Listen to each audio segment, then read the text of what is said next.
Yes, I'm able to share my screen now. Yeah, there is an article, Garima, which says that Apple will meet the same fate as Nokia. नहीं sir, ऐसा नहीं होगा. I'm a full Apple believer. I'm really sorry. I think this is. I'm just joking. Yeah. Okay. So without further ado, thank you for the chairpersons for the introduction. I'm going to talk about lab parameters that cannot wait till the next dialysis round. The most important electrolyte abnormalities. Before I go, I want to focus. I'm only going to talk about what happened and how to handle it. Because dialysis में हमारे पास time नहीं होता कि why it happened, what are the causes. If I start explaining the causes of these electrolyte disorders, वो itself ही 1 hour का lecture है. So, and also what are the complications that the dialysis staff can anticipate. I think I wanted to focus a bit on that. Let's start with our first case. This is also to tell you these electrolyte abnormalities are so common that these are actually real world patients we saw in our unit, and I've just changed the name for privacy purposes. Now, this is Miss Preeti. She's a 32-year-old female, type 1 diabetic. She's on dialysis 2 times a week. और उसने अपना previous session miss कर दिया था because she was feeling weak and she said I was unable to get out of bed. She wanted to schedule an out of turn dialysis. This is very common in every unit, and this is very common in every unit. And she came to the night shift. वहाँ पे जो dialysis intern है उसने record किया है 1 AM पे before when she entered the unit. उसका BP 130/90 था, उसका pulse 48 था. It was just recorded in the note. While she was waiting for the bed, suddenly they realized that she has had a cardiac arrest. She went pulseless. Code Blue team was called. Immediately they found on the ECG that her pulse was only 20 to 30. They gave her calcium gluconate, sodium bicarbonate, dextrose insulin drip, shifted her to the ICU, and the nephrologist ordered कि इसको urgent start dialysis करो. Now, what do you think happened to Preeti? Was it a heart attack? Was it pulmonary edema because she had missed her dialysis? Was it hyperkalemia, that is a rise in potassium, or you don't have any idea and it's too early in the morning to ask you questions? Well, sure enough, it was hyperkalemia. It was found that Preeti's potassium was more than 8, and this is what her ECG looked like. Let's talk a little bit about hyperkalemia. This is going to be my focus today because this is what we face the most. Hyperkalemia, a rise in potassium, can lead to life-threatening arrhythmias and sudden cardiac death. As you can see, as this potassium is rising from 5, the ECG also starts rising. It kind of opens up and becomes this weird pattern that we saw in Preeti's ECG. Also, it has other features. Very easy mnemonic to remember is hyperkalemia causes murder. M for muscle cramps, U for urine abnormalities, because anuric or oliguric patient में ज़्यादा होता है. Respiratory distress से patient आ सकते हैं. They have decreased heart beating, so BP low हो सकता है. ECG changes जो हमने देखे ही, और reflexes भी कम हो सकते हैं. Unfortunately for us, हमारे dialysis patients में most of them are asymptomatic. So you still have to think of a hyperkalemia. Briefly about potassium. Potassium हमारे खाने से हमको मिलता है. Usually in the diet. From here it goes to the gut, and from the gut it goes 98% cells के अंदर होता है, 2% बाहर blood में होता है. इस 2% के बारे में हम इतनी टेंशन लेते हैं. Most of it, as I said, goes to the intracellularly. Some of it is released as sweat, but most of it is excreted by the kidney. मोटा मोटा पोटेशियम जो है सारे सेल्स के अंदर है. वहां पे उसका बैलेंस इंसुलिन, कैटेकोलामीन्स और एसिडोसिस, एल्कलोसिस मैनेज करते हैं. ब्लड में जो बैलेंस है वो मैनेज होता है इनटेक और किडनी के एक्सक्रीशन के बैलेंस से, और हमारे सारे इंपॉर्टेंट मसल्स में प्रेजेंट होता है, हार्ट मसल्स में, ब्रेन न्यूरॉन्स में और रेगुलर मसल्स में. Unfortunately, हमारे dialysis patients में kidneys are not working and their ability to excrete potassium is not there. So whatever intake happens, and if it exceeds, then it leads to hyperkalemia. Why do dialysis patients get hyperkalemia? I thought this was very important for you to know. So it could be dietary sources, of course. All of them eat. Her culture में, north से लेके south में कोई चीज़ है जो सबको पसंद है, जो potassium rich है. Another important thing is up north, I've seen patients say सेंधा नमक. They say sodium replace करके सेंधा नमक लेंगे, which is actually high in potassium. Of course, one of the other common features are missed dialysis. Dialysis frequency जिनकी कम होती है, अगर हाइपरकैलेमिक पेशेंट है 2 या 2 से कम डायलिसिस पे है, उनको डायलिसिस का ड्यूरेशन, डायलिसेट की पोटेशियम, बाइकार्बोनेट और glucose concentration. Another thing is a lot of our dialysis patients are on blood pressure medicines and many of them cause hyperkalemia. Of course, their own disorders, अगर वो sepsis में है, acidosis में है, उनको insulin resistance है. हमारे प्रीति को सब कुछ ही था.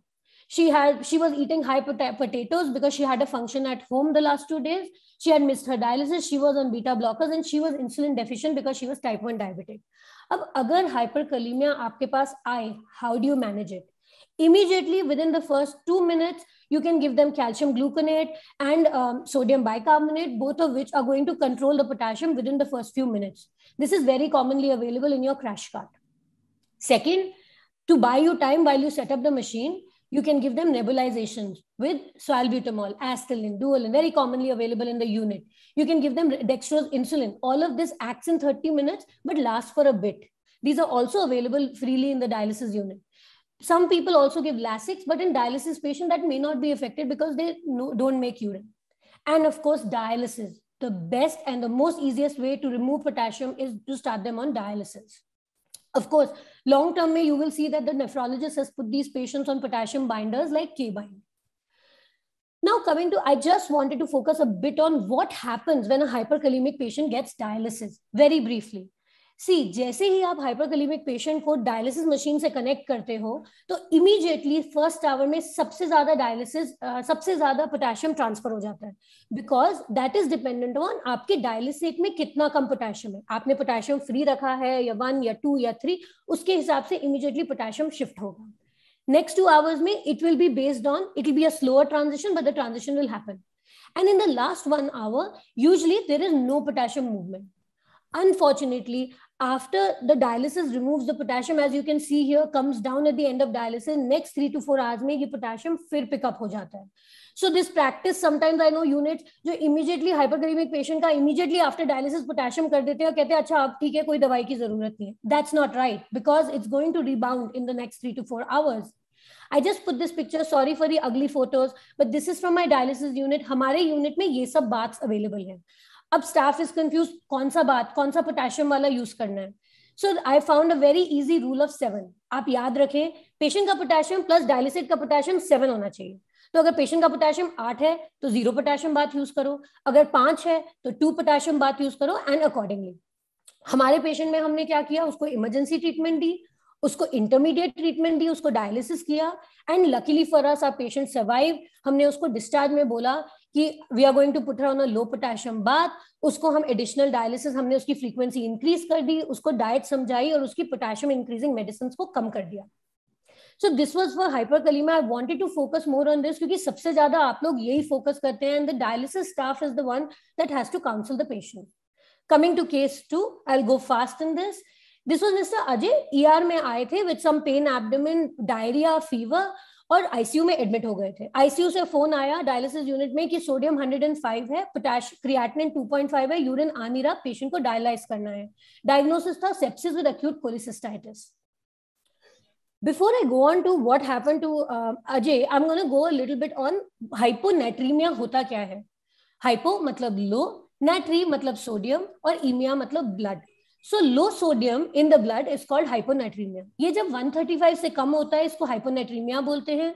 ये acute या chronic हो सकता है. Acute मतलब जिस पेशेंट को पहले कोई प्रॉब्लम नहीं थी उसको सडनली सोडियम ड्रॉप करे तो उसको acute बोलते हैं लास्ट 48 आवर्स में.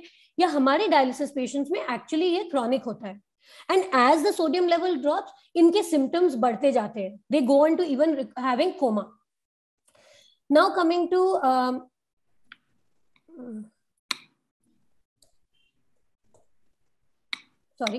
okay. अब सिम्टम्स में आपको ये याद रखना है, ये सिम्टम्स इसीलिए होते हैं कि जब ब्लड का भी कॉन्सेप्ट डायलिसिस की तरह होता है.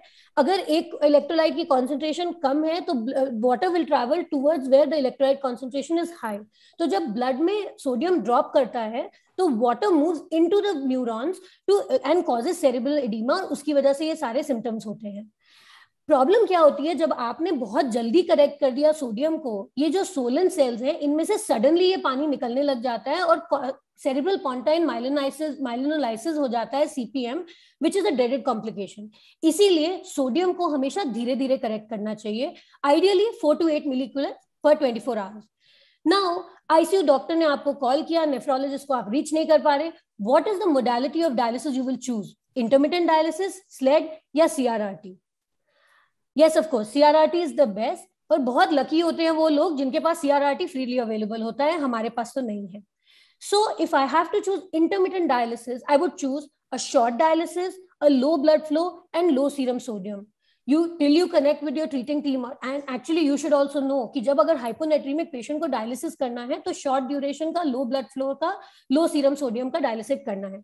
What you should do? Adjust the dialysate sodium, keep it low. हमारी machines में 130 is the lowest you can achieve. Reduce the blood flow to the lowest possible. Session की length को कम करो. Hourly sodium monitoring हो सकती है dialysis के time पे, या at least 2 hours में जरूर करो. और if it has normalized, then adjust your settings accordingly. Chronic hyponatremia के patients में हम उनको कहते हैं कि क्योंकि dialysis session length कम हो गई है, आप ज्यादा frequent dialysis करो. Otherwise, they will come back to you with fluid overload. तो उसका भी आपको ध्यान रखना है. And CRRT is always the best modality. My time is up, but I'm going to go very fast on this last case because it is also important, and this is a death I faced recently. 65-year-old diabetic patient थे, thrice a week dialysis पे थे. He traveled to his hometown Chennai, which is not very far from Bangalore, and he came back. He was supposed to come back on the day of travel for his dialysis session, but आने में lockdown की वजह से got late. His weight gain was only 1.5 kg, so the son said that 1.5 kg है, ज़्यादा fluid overload नहीं है, I'll bring him tomorrow. By the time he came the next day, after his long dialysis, he had missed 3 days. His BP was 110, his heart rate was 100, but his saturation was okay, chest was clear, dialysis doctor ने check किया था. So dialysis staff took him for dialysis. What they noticed also, because as is the protocol after travel, his CT chest has to be done, जिसमें भी थोड़ा सा delay हो गया, which was clear. He was always on a low potassium bath. But what we noticed was progressively in the day, he was having breathlessness. Why was he having breathlessness? He had traveled from Chennai, COVID tha, heart failure tha.